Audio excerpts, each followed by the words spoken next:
오늘 창세기 17장 말씀을 통해서 할례 언약이라는 제목으로 말씀을 나누겠습니다. 창세기 16장은 아브람과 사레가 하나님의 약속을 신뢰하지 못하고 인간적인 방법을 시도하여 아들을 얻는 내용이 나옵니다. 사라의 여종 하갈을 통해서 이스마엘을 낳게 될 때 아브람의 나이가 86세, 사레는 76세였습니다. 아브람이 가나안 땅에 들어온 지 11년째 되었는데 자신의 인간적인 방법으로 하나님의 분명한 말씀을 저버렸습니다. 분명히 15장에 보면 자신이 데리고 온 다메섹 사람 엘리에셀을 하나님께 추천했을 때 내 몸에서 낳을 자가 내 상속자가 되리라고 분명하게 하나님께서 말씀하셨습니다. 이것은 아브람과 그의 아내 사레를 통해서 낳을 자를 의미하는 것이죠. 하나님에 대한 약속을 아브람은 신뢰하지 못하고 인간적인 방법으로 사레가 아닌 하갈을 통해서 자녀를 얻으려고 그렇게 하였고, 이것은 하나님이 원하시는 바가 아닙니다. 이 일로 말미암아 창세기 17장 오늘 우리가 읽은 말씀에 보면 그의 나이 99세 때 하나님께서 다시 찾아옵니다. 이스마엘을 낳을 때가 바로 86세였고 하나님께서 그를 다시 찾아올 때 오늘 본문에 보면 이스마엘의 나이가 13살이다 라고 이렇게 이야기를 하고 있습니다. 아브라함에게 하나님께서 그가 약속하신 바 그리고 언약을 맺은 것 때문에 하나님께서는 그 침묵을 깨시고 전격적으로 아브라함에게 찾아오십니다. 오늘 우리가 읽은 창세기 17장 1절 중반절에 보면 나는 전능한 하나님이라 너는 내 앞에서 행하여 완전하라 라고 말씀합니다. 하나님이 처음으로 자신이 어떤 분이신지 아브라함에게 칭호를 통하여서 이야기하고 있죠. 전능하신 하나님, 엘샤다이라고 구체적으로 소개합니다. 이 명칭은 하나님께서 자연 법칙을 초월하셔서 자신의 약속을 성취시키는 무한한 능력을 소유하신 하나님이심을 강조하는 호칭이 바로 엘샤다이, 전능한 하나님입니다. 하나님께서 특별한 위기 가운데 있거나 또 고통 중에 있는 하나님의 사람에게 전능한 하나님이라는 이름으로 다가가셨습니다. 아브라함의 손자인 야곱이 창세기 35장에 보면 다시금 베델로 하나님 앞에 나아갔을 때 하나님께서 자신을 나타낼 때도 전능하신 하나님이다 라고 자신을 소개했습니다. 출애굽기 6장 모세에게도 바로 앞에 이제 서야 되는 그에게 내가 바로 아브라함과 이삭과 야곱에게 나타나 또 하나님께서 언약을 맺은 당신이 바로 전능한 하나님이다라는 것을 또 모세에게도 알려주었습니다. 이와 같이 당신의 백성들을 구원하는 그 일을 위하여서 하나님께서 특별한 위기나 고통 중에 있는 하나님의 사람에게 찾아가셔서 당신을 나타내실 때 내가 바로 엘샤다이, 전능한 하나님이다 라고 말씀하셨습니다. 비록 오늘 본문의 아브라함도 하나님의 약속을 온전히 신뢰하지 못함으로 자신의 인간적인 방법으로 하나님의 약속과 역사를 지연시키는 그러한 과오를 범했지만 하나님은 아브라함을 포기하지 아니하고 먼저 그에게 다가오시는 그러한 내용을 오늘 기록하고 있습니다. 전능한 하나님으로 자신을 소개하면서 아브라함에게 요구한 바는 너는 내 앞에서 행하여 완전하라 라고 말합니다. 즉 하나님께서는 다시는 아브라함이 자신의 인간적인 생각과 판단과 세상적인 기준으로 따라 살아가는 것이 아니라 오직 하나님만을 신뢰하고 전능하신 하나님만을 믿고 따를 것을 요구하십니다. 너는 내 앞에서 행하여 완전하라 라는 이 문장의 원어로는 내 앞에서 걸어가라, 내 얼굴 앞에서, 내 눈앞에서 행하라 라는 뜻입니다. 오늘날 우리가 교회에서 강조하는 코람데오, 하나님 앞에서 행하라는 신앙과 같은 것이죠. 늘 하나님 앞에서 하나님께서 보시는 생활을 하는 것이 신앙생활에 있어서 너무나 중요하다는 사실을 바로 아브라함에게 요구하고 있습니다. 잠언 3장 1절에서 7절 말씀에 보면 내 아들아 나의 법을 잊어버리지 말고 내 마음으로 나의 명령을 지키라. 그리하면 그것이 네가 장수하여 많은 해를 누리게 하며 평강을 더하게 하리라. 인자와 진리가 내게서 떠나지 말게 하고 그것을 내 목에 매며 내 마음판에 새기라. 그리하면 네가 하나님과 사람 앞에서 은총과 귀중히 여김을 받으리라. 너는 마음을 다하여 여호와를 신뢰하고 내 명철을 의지하지 말라. 너는 범사의 그를 인정하라. 그리하면 내 길을 지도하시리라 말씀합니다. 스스로 지혜롭게 여기지 말지어다. 여호와를 경외하며 악을 떠날지어다 라고 말씀하죠. 하나님은 아브라함에게 자신을 경외하고 또한 하나님을 따를 것을 요구합니다. 악에서부터 떠나고 온전히 자신의 명철을 의지하지 아니하고 하나님을 신뢰하기를 하나님께서 바로 아브라함에게 요구하는 것입니다. 이에 아브라함이 반응합니다. 3절 말씀에 보면 아브라함이 하나님 앞에 엎드렸다 말씀하고 있습니다.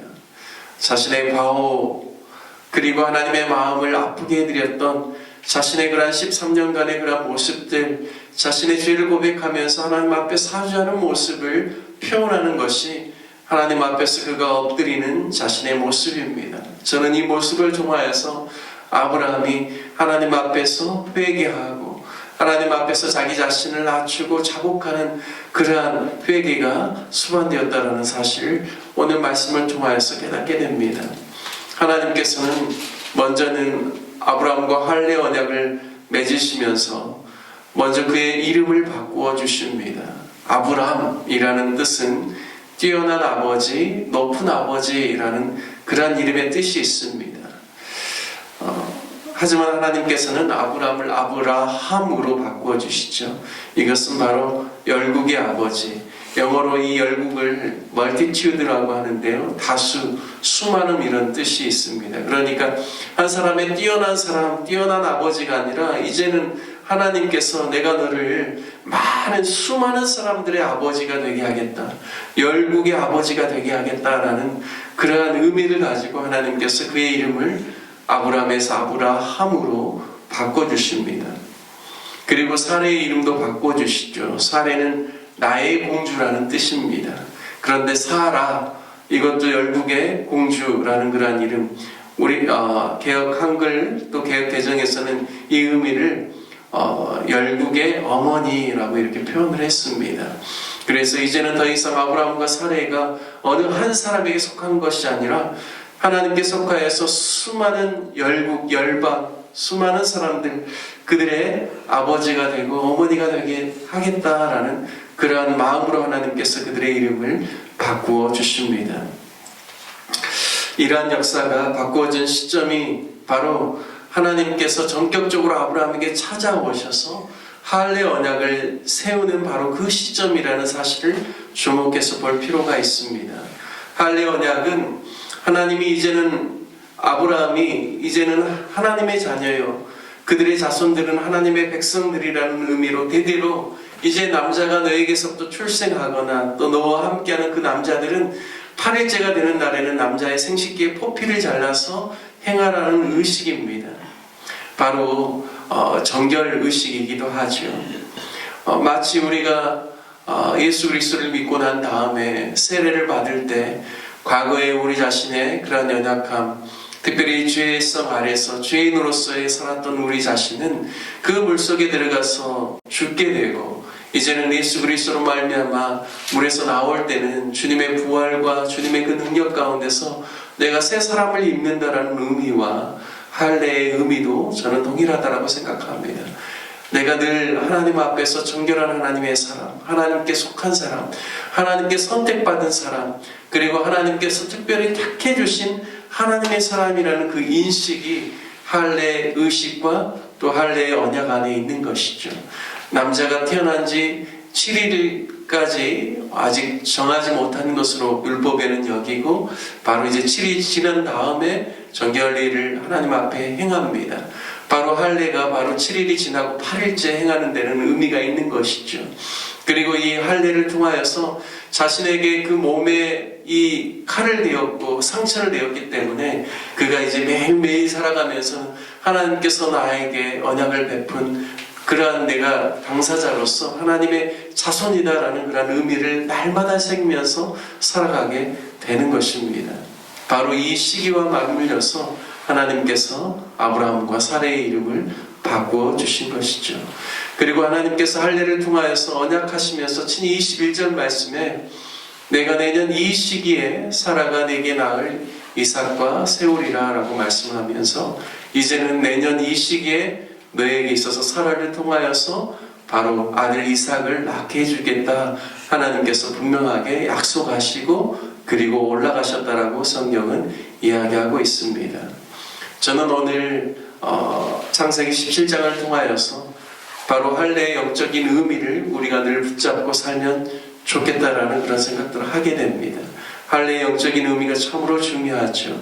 더 이상 인간적인 방법과 세상 지혜로 살지 않고 늘 하나님 앞에서 정결하게 살고 하나님만을 의지하며 산다라는 그 의미가 새겨져 있습니다. 할례는 또한 하나님의 자녀라는 분명한 표식이죠. 하나님의 자녀로서 부끄럽지 않은 삶을 살겠다라는 그런 의미가 바로 그 자신의 몸을 통하여서 늘 확인하면서 살아가는 일종의 표식입니다. 성경은 할례를 몸에 새기지 말고 마음에 새기라라고 선지자들 통하여서 당신의 백성들에게 누차 강조했습니다.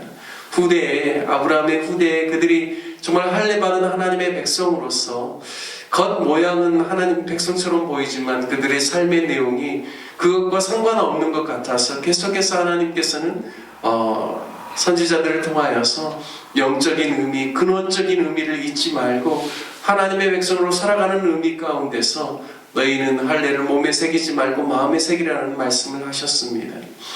저와 여러분들도 하나님께서 예수 그리스도를 통하여서 우리의 삶을 변화시켜 주셨는데 우리가 영적으로 늘 하나님의 자녀로서 살아가며 우리가 더 이상 우리 육체를 따라서 세상의 어떠한 기준을 따라서 살아가는 것이 아니라 늘 하나님의 말씀을 따라 살아가는 저와 여러분 되시길 주님의 이름으로 축복합니다.